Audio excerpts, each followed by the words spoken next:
Welcome to the 010 podcast, where Dr. Josie and Andy connect to create honest, playful, and authentic conversations about everything you may need to know to live a vibrant, healthy, and wholesome life.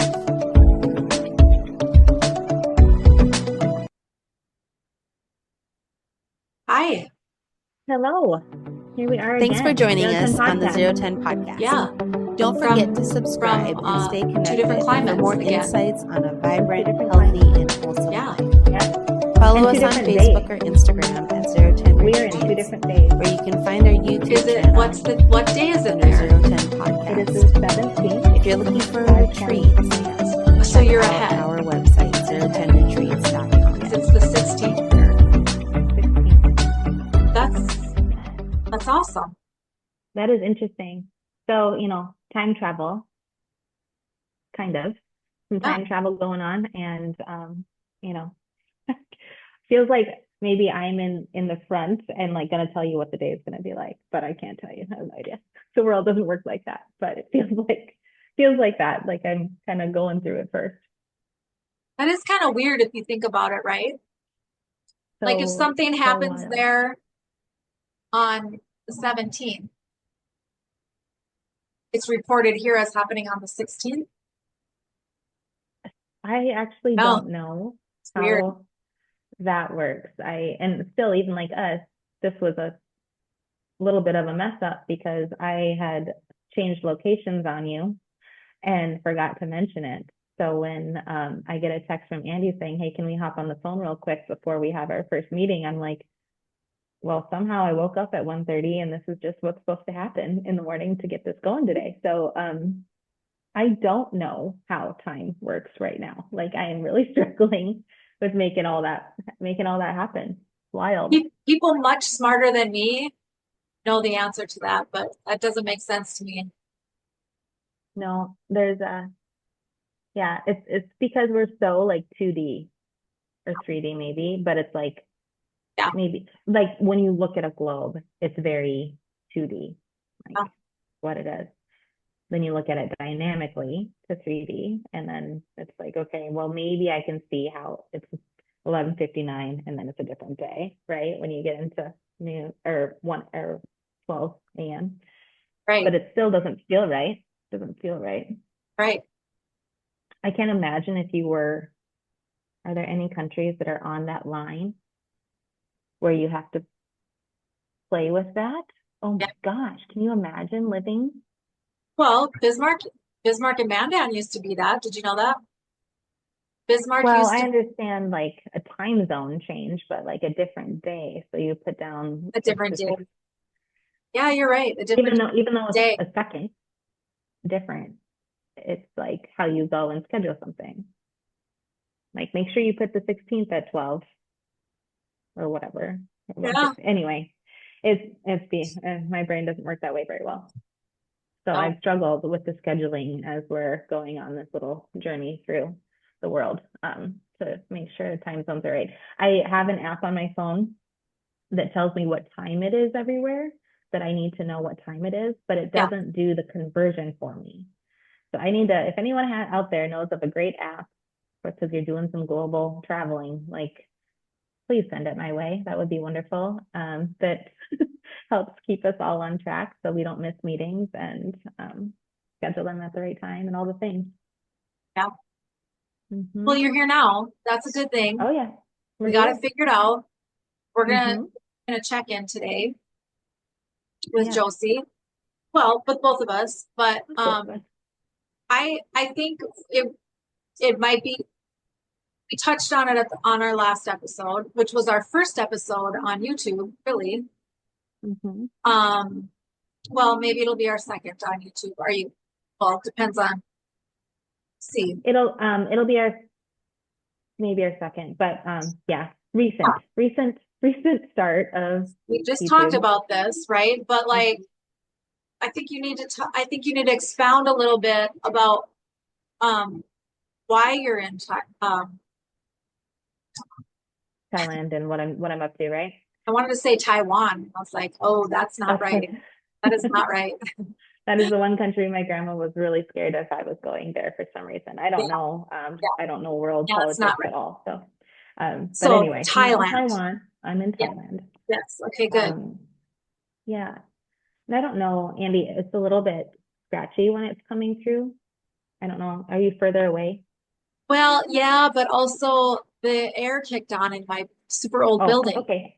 Okay, that might be all it is. That's fine. Yeah. Yeah, so I was in Hawaii. So this this is slightly planned on how I did this whole process. And I think that's kind of important to talk about because um when I was coming from a very patterned like going to work, and my hours were, strict. Like I saw patients. My schedule of life was on a 10-minute increment for quite a while through work. And then your weekends obviously are different, but I would say I came from a pretty regimented weekly schedule for how things worked. So when I decided to go on this little adventure, I wanted the first part to be a reset of my nervous system and more of like the retreats, actually, of what we've Andy and I teach with the 0-10 retreats. But I was really looking for a reset of my system so that when I moved on to the next chapter of what this was going to look like, I was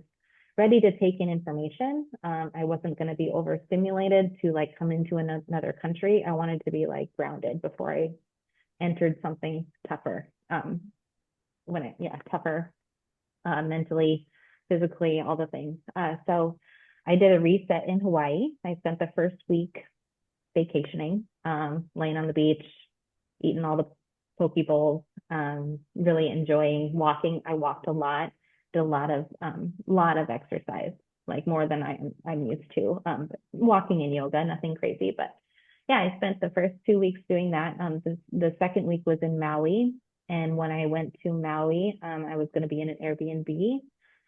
So I had my own kitchen. I had my own, like, all the things that I would need in a home. So I did a retreat from home, and I actually did a 3-day fast while I was there. I wanted a full body reset. So I did a reset of my brain, more in Hawaii, where my intention was in Honolulu. That's where my first stop was. Where every day I woke up and I said, just show me what I need to do today. And that was like it. So I didn't eat on a schedule. I ate when I was hungry. I didn't, I just did. I just was there. The next one I was like, okay, so in Maui, I wanted to do this fast. And I did it in the comfort of a beautiful condo on the beach. And so I looked at the beach and went for walks, found a chiropractor there. He adjusted me. We exchanged adjustments. It was a beautiful little thing. I did massages and all the things there. And so I kind of reset my body. And then I had one day in Maui, and then I flew to Thailand. So the reason that we had a little mess up with time was because I decided to come to Thailand sooner, because to be honest, I am on a budget. I am, income is different, and Hawaii is absolutely beautiful. I fasted for 3 days, so there was a little less. I didn't pay any money for food for a while. But to be honest, it would have been tough to stay there another week and spend another couple of $1,000s on accommodation. So I was like, you know what, just get to Thailand. And I felt ready. I felt ready. I felt like my time in Maui was done. Except the last day, and you've been to Maui, Andy. So I finally got in the car, and I think the fast kind of kept me in one location where I just didn't like explore a ton. I just kind of stayed close, just kind of internal, a little bit of a hermit in my space, and just kind of did that. I didn't go hiking and exploring or anything the rest of the island. So I was in Lahaina. The furthest I went out was whale watching one day, and that was unreal, what I got to see there. But I don't know if everybody knows, but that's where the fires was in Lahaina. So I did go and explore that, and just got a little bit of a cultural experience that way, and just seeing what other people are going through. And now we're looking at, the fires in LA, and I don't know, all this stuff was happening at the same time, the LA fires. So then I was like, you know what, so go drive through that and see what the aftermath is of something like this. Like it was crazy. Like they don't have homes aren't rebuilt yet. They don't have their harbor yet. So I mean, Maui is, I mean, that's hurting them. It's hurting that city for sure. I went to try to do a scuba dive and they're like, oh, we don't offer that anymore because we don't have our gear and our boats yet. Like they were burned in the fire. And the fires were August of 2023.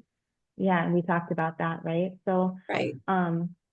Granted, you're on an island. I don't like they don't have the resources that we do here necessarily. I think the biggest thing for them is they just want to make sure that they use their funds to build these houses. It's what's like for people to live in, you know. I don't know. There's all sorts of conspiracies and things on that fire, on the LA fires. I get all that.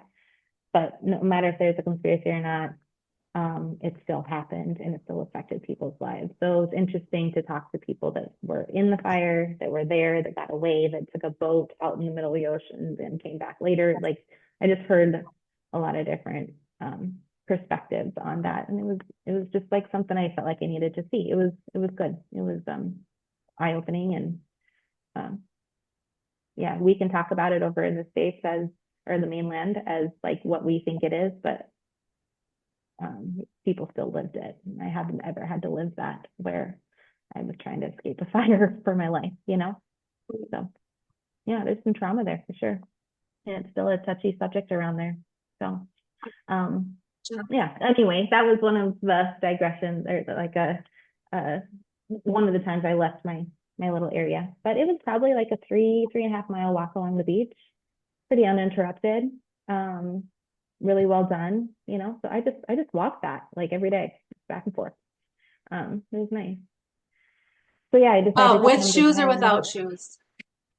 Oh my gosh, there's some sort of sticker out there that I would step on if I was mostly shoeless, but if I had to go from the beach to the grass, yeah, I put my shoes on. I stepped on a couple of things that I like, yeah, it's like a thorn. I felt like it right. was, yeah. So there's definitely parts where I shouldn't, or wore shoes, but I think if you actually went through the normal paths, so I didn't stay right on the beach like that. Like mine was a cliff, or, you know, like it wasn't necessarily beach access for long. So I was on the street for a while and then I'd get into like the resort area.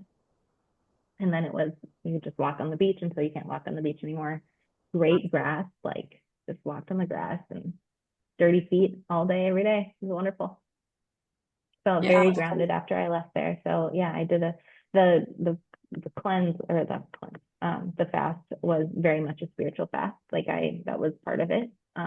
What was coming up, what was maybe some beliefs around food that I still have that I haven't gotten rid of yet. You know, like there's some things that still need worked on. Just like we're all a work in progress, right? So it was nice to kind of settle in and see what's still beneath the skin a bit. So there. So I documented that whole thing. I've kind of documented my whole journey so far. I don't know if anybody wants to listen to it or hear it or whatever, but I felt like that's just something I want to do to help. I don't know, somebody, maybe part of my story will relate with others, but just to kind of, not saying I'm going to be like this perfect person when I'm all done. I'm not saying that, but definitely like that there's just things that I think it's kind of our responsibility to take care of, to not keep bringing to every situation over and over and over again, whether it's relational or food or, you know, spiritual or whatever it is. Like what is, you know, there's something that just keeps coming up. Like I think it's our responsibility to dig into that. No one else can do it for us, you know.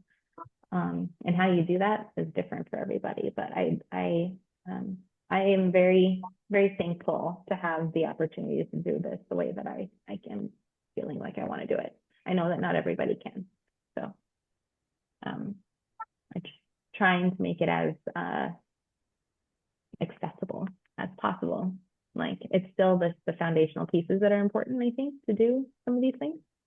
It doesn't necessarily mean that you need to go to Maui to do it, or get a Right. Airbnb or whatever. Like that's not the case, but if you can, like, try it. I mean, it's self-love, you know, there's just some things that are very self-loving, and Well, traveling is one of them for me. For me. and you brought up grounding, how you felt so grounded after all that walking and Mhm. yeah, you don't have to walk on a beach in Maui to ground. You can No, ground anywhere. right. So Yeah, yeah, yeah, and we yeah, this podcast is going to talk about a lot of those different like techniques of how to just stay centered, but it's very basic, very simple. We complicate things. Honestly, media, which we're on right now, can complicate things. And you can get fancy or you can stay very simple. And I'm trying to this go around, like I cut out all my supplements besides a couple of things because I just wanted it to be, here's body, you can figure it out. Like it did not go well when you watch, if anybody watches my stuff, it's all on YouTube. My videos are, if anyone wants to find it, but I did do a newsletter email. So, you know, the emails are already out. So I don't have that on a blog at this point, but they'll get transferred over at some point. But it was not easy. I did not do well. And I've done these fasts before, Andy. Like I've done 3 day, 4 days in the past, but this one did not go well. Like I did not feel good most of the time. Just remember you're detoxing. So I was like, is this just not right for me? And it's like, no, like this is right, but you have to be okay with the symptom. Like yeah. you have to be okay with the symptom. Like you got to let that go and you can't fix it. Like anything I learned, like the number one thing I learned in Maui was that you cannot control everything. Like you have to let your body process it, even if it's not, like the symptom might be there, like let it out though. Like don't try to like push it down. Like, oh, I have a headache right now. Like, what can I do? Peppermint oil, like all these things to make it feel better. Like you gotta like let it out. Like things are trying to escape out of you. Like you gotta let it happen. Well, for I don't you and know. me, peppermint oil. For most people, ibuprofen or Tylenol, and Yeah. that's worse. Yeah. And that would That's totally defeat the purpose of my fast, right? So like if you're asking your body to process something, expect no expectation. Really. You shouldn't expect that it's going to feel bad. You shouldn't expect that it's going to feel good. Whatever. Like just know that you're doing the right thing. right. Like don't second guess that. Because it can when things get hard, right? Like Do you think that this fast was hard for you because of the way you had spent the week or two beforehand? Sort of like you said, just kind of eating what you want, doing what you want, just being I in the ate moment. healthier. I ate healthier in Honolulu than I have in Bismarck for Oh, a you long did? time. I mean, I ate a lot of food, but I mean, poke bowls, you've got rice and salmon, Yeah, and you know what I mean? Like it's so easy, to eat clean there. I didn't have gluten for a whole week, yeah. and gluten's a very sensitive thing for me, but, I don't know, like yes, I vacationed, but I didn't, the only thing that was a little bit off to me was that I had tequila. That was my thing. So I'd have a tequila before I go home, which I was in bed by 8, 9 o'clock every night because I didn't partake in the nightly festivities. But I don't know. I did have champagne. And so Yes. let's jump into this a little bit because it's kind of interesting. Um, when I got to Hawaii and my only intention was just like, right, show me the way, show me where to go and to take care of me. So people in my life who can help me along the process. That's all I'm asking for. The first 2 days, I didn't pay for a meal. So when I got to Hawaii, it was New Year's Eve, which is a huge deal in Hawaii. And there's fireworks going all over and all the things. Kids out playing on the beach like until late at night, right? And there's lights going everywhere. It was just a really beautiful scene for like playfulness. It was great.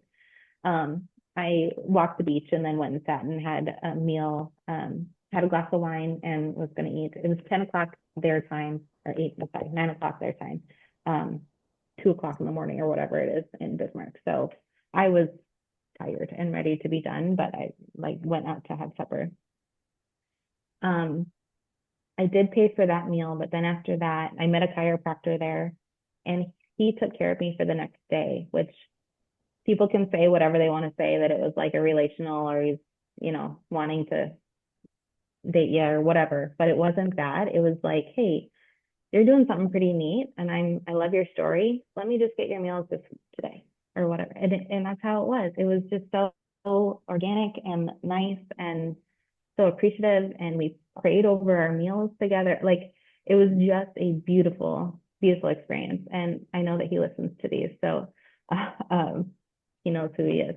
That was just really kind. And then very shortly after that, I went to get shrimp tacos. I was just craving a shrimp taco. So I went down for shrimp tacos, and they're like, hey, like, you just want to leave us a review? Like, we'll get your meal. So I did that. And so I did leave him a review, but he was very friendly and very nice. And the whole kitchen, like, I watched them cook my food. It was just cool. So we did that the next day. And then the following day, I met a man. He thought I was it's all men. This was interesting. I don't really know what the world's telling me about this right now, but I think it's trusting men to take care of you in a healthy way. And anyway, this guy came up to me. He's probably in his, I shouldn't guess an age. It's hard to know, but he's an older gentleman. And he's like, are you from Sweden? And we're just walking on the beach. Like, we just meet like this. And he's like, that's what he asked. I'm like, no, I'm not. He's like, well, you just really have the features of that. He's like, what are you doing here? And like, I told him the story. And he's like, have you been to North Shore? And I was like, no, I don't have a car. I'm just kind of like, I just walk as far as I can and see what I can. And so he actually took me up the next day. He gave me this necklace that I'm wearing right now. He's from Brazil. And he said, this is, for protection for your journey. And then we went out and had oysters and champagne. He's like a wine, he studies wine and whatnot. So anyway, so he's like, this is a champagne that I like. So we drank champagne and had oysters, and then that was it. Like, I mean, it's just a beautiful, like, abundant story, like abundance just around me that might not come in the form of straight cash. It's like just how things kind of unfold. I don't know. Like, yes, I am, like, our business is like our 0-10 retreats is my sole income right now. And the world's taking care of me. That's all I asked for from the beginning. I just have to I'm just very like, thank you. Whenever it happens, like, I'm just really noticing that now, like the little things. Here at the hostel, they serve me breakfast. Is it like a fancy breakfast? No, but like free food. I got to my Airbnb, and it was late at night in Maui, and they had some peanuts and like some food there. I was like, just some of those things that you don't really think about that, are there for you, like around you, that you might not realize is providing abundance or whatever. I don't know. That's awesome. Yeah. Does your dad know that story? No. Will he now? Yeah, I'll have to send him this episode. That's gotta be, I think when you hear stories like that, right? Especially for us suspicious people in North Dakota, right? We're very South Dakota, whatever. We're very suspicious of people. Well, I don't know why, but we are, right? Yeah. But that's a tough story for a dad to hear. A tough one, or is that like a good one? Well, because when he probably hears my daughter met a man from Brazil on the beach and then spent the day with him. Right? Well, you might hear that. Well, right. Right. And what? That's not what happened. or, you know what I mean? That is what happened, but it's not what happened in your eyes, right? It's a little deeper there. It's a little different than that. So what comes into play there? Like intuition, situational awareness. How do you? I feel like that's what I'm learning right now. Your earbuds just died. So I apologize. It sounds better without it. It does. Sounds so much better. Anyway, you go guys, ahead. we have been struggling with that sounds great. with my sound forever. Okay. Yeah, so I mean, I can see that, but I also, especially when we are a little suspicious or like, what's the alternative motive here, type of thing. Right. I get that. I am fortunate enough to have a few women in my life who are very similar in mindset as me, especially like family members. Okay. Not everyone gets them, right? Not everyone understands where their mindset comes from, including my family in a way, right? Like, there's my dad and I are connected in a really interesting way. So when you said that, like, what does your dad think about this? I'm like, I think my dad would be praying for somebody to take care of me while I'm gone. Oh yeah. That's instantly where I went. But I mean, I get the suspicious part as well, where it'd be like, oh, I don't want my daughter to be hanging out with strangers that are male. Like, I get that. Believe me, I don't know how many times I ran through my head that morning before hopping in his car to go to North Shore. Like, it took a lot. And we had this conversation. He's a traveler himself, and I didn't get in his car right away.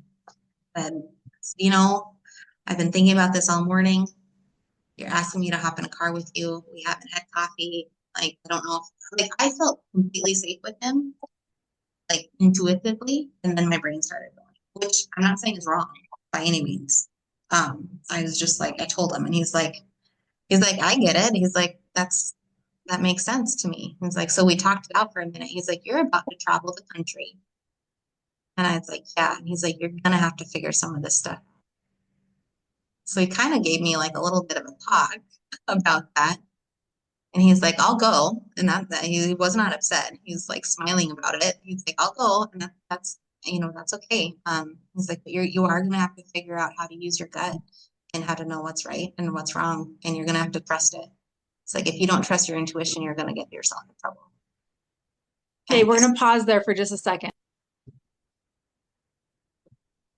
So I think that's a big lesson in life in general, right? And is learning to trust your body, like you talked about earlier. I mean, your body can heal itself. Your body also can speak to you, right? It can tell you if you're in danger. It can tell you if you should be hyper aware of something. It can tell you if you're headed in the right direction or not, right? It's just learning. So he's right. This gentleman is right, and you know it. Yeah. And he's speaking my terms, which helped. It wasn't like, I don't know. It wasn't like he was mean about it or anything, like it's like, you're a single woman doing this on, going. You have, like, I get it. Yeah. I don't know. It was, I can see all sides of that, of being scary when you hear it at first. Yeah. Great in the aftermath, because I'm here. It worked out. I didn't get taken. But believe me, I definitely mowed it over a lot in my head before I hopped in that car. And if he's listening to this too, which he very well might be, it'll make him smile. But there was something about, did I say Brazil? He's from Peru. Yeah, you said Brazil. That was my fault. Peru. He's from Peru. Yeah.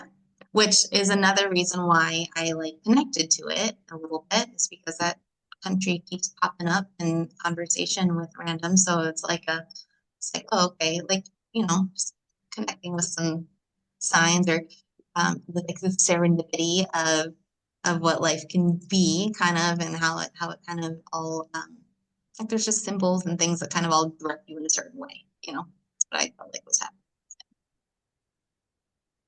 Anyway, worked out good. Had some great oysters, some Awesome. champagne. So, yeah, so I would say we were talking about food, but I would say like leading up to it, I was eating more in Hawaii than I was at home, but I was overly stressed at home on getting some things done. I put that stress on myself. There was probably no reason for it to all be there like that. It was knowing that something's going to happen that I had no idea how it's going to end up. And that's what it was before I left or my house to go to the airport. Like, I mean, it's okay. It's okay to be stressed. I think that's what some people freak out about, is like they put guilt on themselves for being stressed, which makes it worse. So I mean, just take note. I think when it's kind of like when you meditate, right? You have a thought, you're supposed to let it just keep going. When you're stressed, you still just let it keep going, but be aware that it's there. I don't know. I think it's got a really bad rap right now. It's just kind of everywhere. Well, and it's another one of those labels that people like to put on themselves or on other people, like, oh, she's stressed or whatever. And it's like, life's Yeah, stressful. it can be. Yeah. Can be. Yeah. And And I mean, it's not bad though. If we don't get stressed, we don't grow. right. But I Absolutely. think it's important to be more in the other side of it, right? So I will be honest, I was not healthy this last year. I could not get my stress under control with everything that I did because I was trying to control it, trying to make it better, trying to change a process, trying to, whatever, all the different things, like it kind of piled. Trying working. isn't trying a form of force probably too? I Can mean, be. it can be. Yeah, and I do think just because you're in flow doesn't mean you don't work hard. That's what I really need people to understand, that it's still hard. You still put work in. It just can't always feel like resistance the whole time. I don't know. I'm learning. Can't control it all. You can, and when it comes to health, I definitely try to, because I know so much. I'm not trying to say I don't, but I made a living out of this. Like, believe me, I've heard a lot of things. I've listened to a lot of things, read a lot of things. Yeah, perspectives, whatever. I've done a lot of work around health and the body. So my educated brain gets in the way of me healing so often. Yes. Versus maybe a patient that came in that here's 3 things to do or not do or whatever, and they get better faster than me. Yeah. Because they just trust it. Yeah. Right. That makes sense? 100%. Yeah. I am not an overthinker, and I always think that works to my benefit. Yeah. Or I'm not an over-educated person either. I do read all the things and I do a lot of research but I do think there's a lot to be said for not reading all the things, right? And again, allowing the things to come to you that are supposed to come instead of looking for them. I see a lot of people that are they're looking for all the things, right? Yeah. Like, trust that it's going to come to you if you ask for it. I mean, and again, that sounds woo-woo, sounds frou-frou, but if you ask for the answer, you will get it. You just have to listen Yeah. for it. And Yeah. this gentleman from Peru, whatever, that was your answer, was to get in the car with him, then you got in the car with him. Yeah. I mean, very interesting. I learned a little bit of life around Hawaii. That was my cultural experience of Honolulu. I learned about agriculture. I learned about surfing. I learned about how he's lived there for 20 years and you're still not really invited into the culture. It's just a very protective area, which, I mean, I get it. We lived in that in South Dakota, North Dakota, whatever. Like, culture experience. That's what I asked for. That's what I got. Perfect. Yeah. Yeah. Well, So, that's a brief check-in with Josie. I think we'll get a lot of those over the next couple months. yeah. Yeah. Thailand is going to be interesting. I was, I start my training on the 19th here, so in 2 days. So that'll be fun. It'll be a month of meditation and yoga on an island somewhere. Perfect. So that's what's coming up in in my world. Okay, well, I'm going to stay here and I'm going to run a retreat in March. So if anybody is interested, I'm doing a 1-day retreat Sunday, March 16th. And Josie will hopefully she will be joining us via Zoom or potentially a video of some type for her part of our retreat. But yeah, that will be held at Karma Vita. We've done them here before. They're great. Karma Vita is such a wonderful healing space and relaxing and Zen, all of the things. So yeah, if anyone's interested, you can reach out here at Karma Vita and we can get you signed up. But yeah, we're going to do a 1-day healer retreat Sunday, March 16th. So I'm going to be doing that while Josie's doing her training. And of course, we'll keep coming to you with some fun podcasts. We're meeting, our next one will be our next guest. We're going to have a guest. Her name is Christy Flieger Keller. And she is one heck of a lady. So you'll want to hear her story. So For sure. That's when we'll see you again. Okay. Lovely. Okay. Bye for now. Bye.